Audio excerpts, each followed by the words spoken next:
beautiful people. Welcome back to another episode of Sweet Millionaire Formula, the podcast where we mix money goals with Hollywood drama and drop gems like it's hot.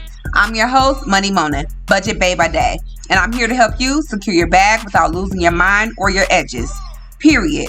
Let's talk money, mess, and millionaire moves.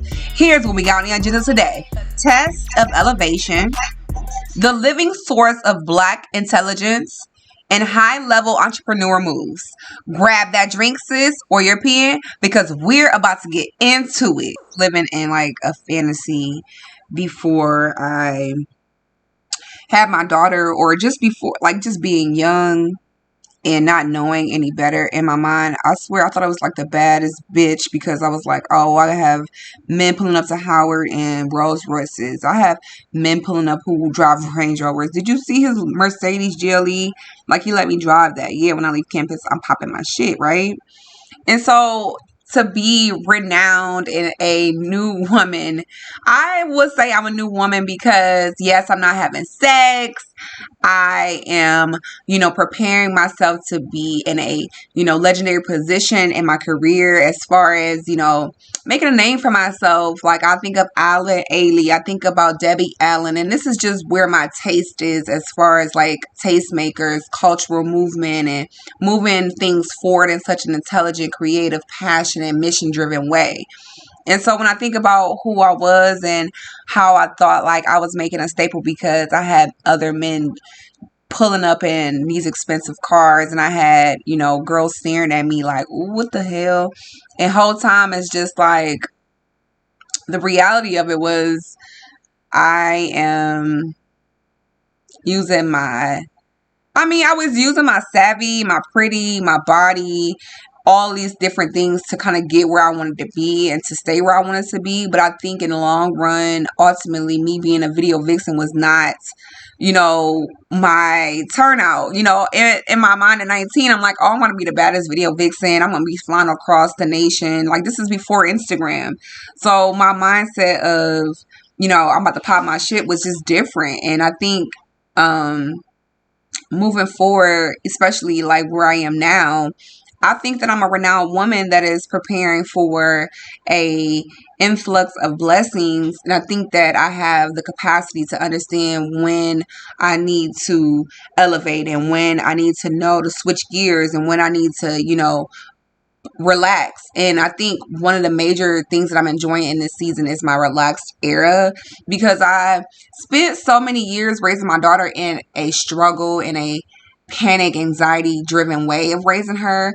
Now that we're like, even my tone, like raising that gal, even the peace and serenity I have to do my podcast, to kind of build my career, to finish my degree, all of these capacities that I have now to, be a part of the Wealth Summit that's coming up, and to be, interviewing some of the movers and shakers of today's society in the DMV. I think that I had to be very present. I have to understand that I'm calling for something from the universe and looking for a return. Even though I don't know exactly what the return looks like, I'm still voicing my dreams, and I'm still being proactive while I am figuring it out. And I think that's a sign of elevation, is because I'm not where I used to be. I don't want to pop shit. I don't want to be seen. I don't want to, because I have to go underground. And I think that my best work is done when nobody pays attention, because when you get to those next levels, that's when people are like, wait, where did this come from? Oh, I've been working. 1, stack your paper. So we talked about in the opening what it means to basically unpack the test of elevation. The truth that every new level of money and opportunity challenges us to grow in discipline and not just comfort. Elevation isn't just a finish line, it's a proving ground.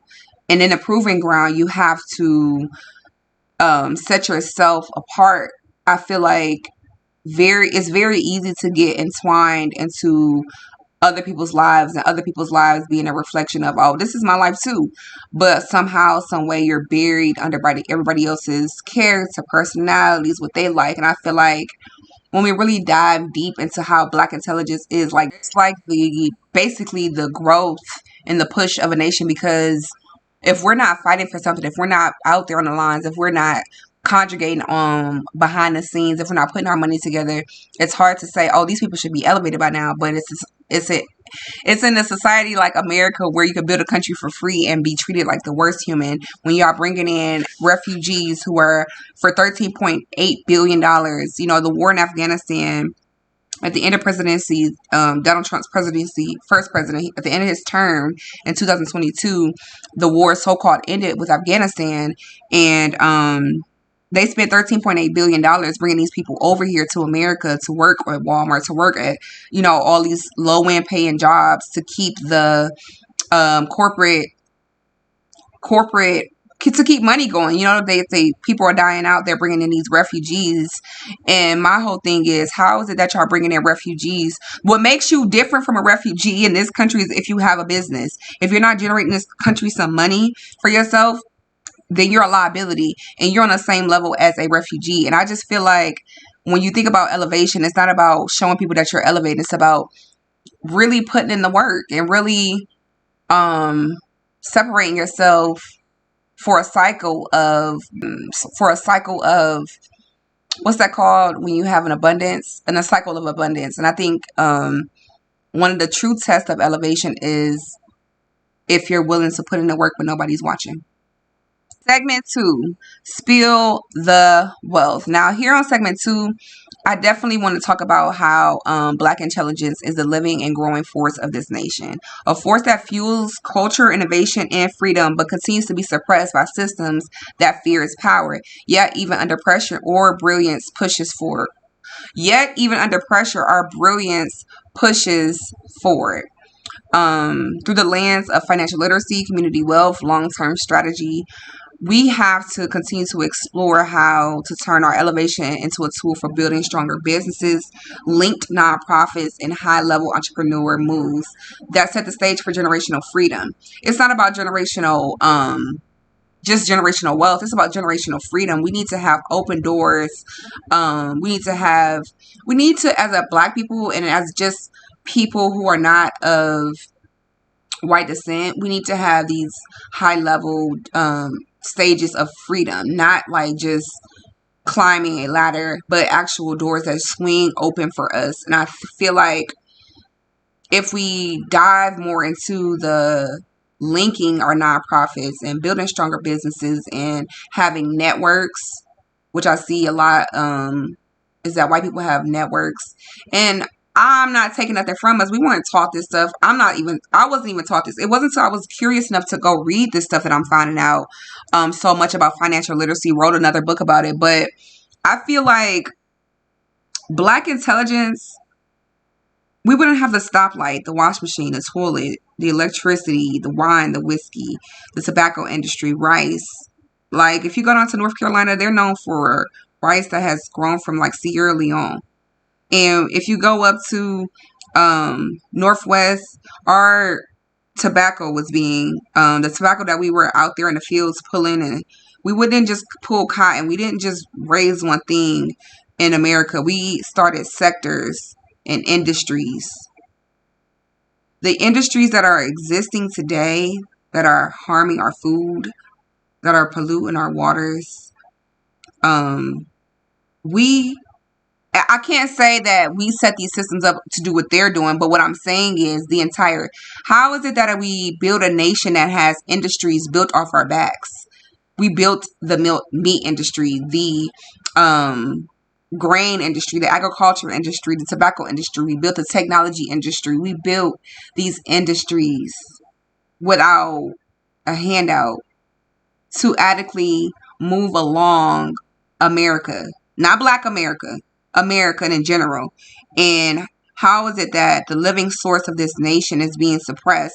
That's why this nation can't move forward in the ways in which it's supposed to. This nation is supposed to flourish in such a beautiful way, like how I feel America should be. And if America was ran by Black people, it would be so much better Like, this world will be so much better with the Black intelligence influence in these higher power places, because our thing is not violence, and our thing is not depriving people. Our thing is community and sharing and building and growing and looking good. And I think that's what separates us from other people, is that we have a culture, and our source of humanity starts in Africa. So it's like being stripped and pulled from that era of our heritage and our land to be brought here as aliens almost, and to be building this nation off of the intelligence, just our raw intelligence. No money was needed to motivate us. We had the intelligence to do so. And for us to be suppressed, it shows that the nation is suffering. Oh my gosh, the way that I picture it and the way that I'm saying it is just, I hope that you guys can just take a second to just think about it. Because if we were left up to the history of white people don't have no history of much, of nothing. Now that I can think about it. And if you really go back into history in Great Britain and you really do your research, Black people were worshipped by white people. Worshipped. I ain't talking about like at their feet when they walk into the building, worshipped by white people. And so it's so strange that when you know your history, I could never walk into anybody's room and try to appeal. I have to change the whole room. And if I can't change the whole room, then I need to leave out of this room. And I'm not saying that I can't learn anything from other people. What I'm saying is there's no reason to walk into a room and have to do things the old way. It should be elevated. It should be changing. Things should be growing. Mentality should be changing. Energy should be shifting. Collaboration should be happening. And I think when you combine those with Black intelligence with white power or white money, then you have these like success stories, I would like kind of say. But at the same time, we're not looking to buy back our acceptance from white people. I feel like who we are and our skin color alone is enough of a statement that shows the fear that white people use in their violence is their only weapon of survival. Honestly, that's like, because segment 3, millionaire moves. So as y'all know, InvestFest is happening for the 5th year now, when they had a influx of attendees this year, over 25,000 attendees this year, right? And I must say that it is absolutely phenomenal what these two guys have done for the culture, for financial literacy, and how they have stuck to their mission, and how they're elevating their mission by, building these 150 compounds in Ghana. I feel like there's something in Ghana that we don't know, especially haven't been. I just find out about really like doing my YouTube deep dive searches. I'm talking about sitting there for 2 and 3 hours every weekend. I'm like, okay, this has to play. I have to see a new video. I have to see it from their perspective. Because I was closed-minded about, like, even with my performing arts center and it coming into fruition, I'm just like, now I want to extend and be international with my performing arts, because I feel like we can do it. Like, I can be international with my dance company and my performing arts company. I don't feel like I have to limit myself to just being in America. I don't have to just be in America, and that really excites me, because now I'm willing to travel to Ghana and make relationships with performing arts centers on that side of the world. I'm super intrigued by this opportunity and this leadership that these two men, Troy and Rashad, have exemplified, especially with InvestFest, and taking an idea from a mic to a conference to an international movement, and how they're pushing people to elevate in ways that are not talked about much. I feel like to have high level entrepreneur moves, you have to take things international. And for them guys to be making the connections in Belize and Ghana and Dakar and Senegal and the Ivory Coast, who knows what kind of bridge they're forging for Black Americans to have a diaspora living where you can have dual citizenship and you can have this full understanding of not only where you come from, but to be in a culture of blackness itself, and not have to be the outsider looking in, but to be on the inside as far as culture, community, understanding. I feel like I need to experience that. And I feel like going to Ghana would really change my mind about Africa. And I feel like if I have that small window where I can kind of like forge my way over there and build some relationships, then that only extends my dance company to be an international dance company without me having to go fund or, figure out if somebody's going to allow me to get the funding to go overseas. No, because I already have a nonprofit set up within my performing arts center that allows us to finance these type of opportunities for our students. So I think that having that overall vision, and then having these young men like InvestFest and the impact that they having on people, they definitely impacted me. This is why I continue to do what I'm doing with Sweet Millionaire Formula, because we have the power to be a international network. And it's like, how excited could it be to have a vision that big and believe that women deserve to have financial freedom in every language, in every country, and they deserve to have LLCs and businesses and networks that allow them to provide for their families, that allow them to be in leadership roles, and allow them to affect positive community change in the community. And I feel like those are our pillars and our stones here at Sweet Millionaire Formula. Not only are we breaking a generational curse of financial illiteracy, but we are building wealth by providing for the knowledge and the skills and the opportunities to build and be a community first. I'm super excited to see what we have, to show you guys what we have next. So you got to stay tuned to Sweet Millionaire Formula. But in the meantime, you have to count yourself in. You don't have to like think about the end in the beginning. You don't have to think about the end in the beginning. All you have to do is start. Does that make sense? Like, once you start, there is going to be no need for you to dream about when the end is going to be, because guess what? You're going to be thriving. You're going to be living, and you're going to be moving in a way that nobody can really stop you. So I feel like you have to make it known that, yeah, I'm here. This is what I'm standing on. This is my mission. If it's anything outside of that, I can't do it right now. Make up your mind. Have a mission that you're standing behind, 10 toes behind, so that you can elevate your life, be a source of intelligence for your family and leadership and framework for your generations to come. And then you'll have the financial and entrepreneur moves to solidify who you are as a person, right? All right. Until then, stack it, save it, and protect your peace and your pockets. Peace!